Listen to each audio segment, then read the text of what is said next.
നിസ്കാരം കഴിഞ്ഞിട്ടുള്ള ദിക്റിന് വലിയ മഹത്വമുണ്ട്, വലിയ ശ്രേഷ്ഠതയുണ്ട്.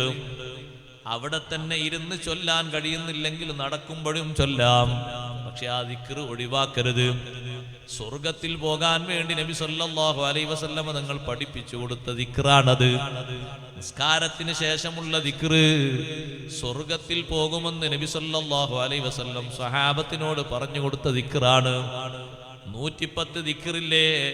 33 സുബ്ഹാനല്ലാഹ്, 33 അൽഹംദുലില്ലാഹ്, 33 അല്ലാഹു അക്ബർ, ഒരു ലാ ഇലാഹ ഇല്ലല്ലാഹു വഹ്ദഹു ലാ ശരീക ലഹ് ലഹുൽ മുൽക്കു വലഹുൽ ഹംദു വഹു അലാ കുല്ലി ഷൈഇൻ ഖദീർ. അതും കൂട്ടുമ്പോൾ 100 പിന്നൊരു 10 ലാ ഇലാഹ ഇല്ലല്ലാഹ്, മൊത്തം 110 ഒരു 110 ദിക്ർ നിസ്കാരത്തിന്റെ ശേഷം ചൊല്ലാൻ ചുരുങ്ങിയ സമയം മതി. പക്ഷേ ചൊല്ലുന്ന ആളുകൾ തൗഫീഖുള്ളവർ കുറവാണ്.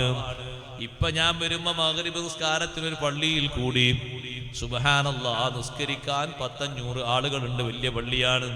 പക്ഷേ ദിക്ർ ചൊല്ലാൻ 50-ൽ താഴെ ആളേ ഉള്ളൂ. ബാക്കിയുള്ള ആളുകളൊക്കെ പോയിക്കോട്ടെ, കുഴപ്പമില്ല. പോകുമ്പോ ദിക്ർ ചൊല്ലാൻ മറക്കരുത് എന്നാ ഞാൻ പറഞ്ഞത്. തിരക്കുള്ള ആളുകൾക്ക് പോകാൻ അതിന് പ്രശ്നമൊന്നുമില്ല. പക്ഷേ നമ്മൾ വിടരുത്. ദിക്ർ അങ്ങനെ നാവ് കൊണ്ട് ചൊല്ലണം. എണീറ്റ് പോകുമ്പോഴും ചൊല്ലിയാലും സുന്നത്ത് കിട്ടും.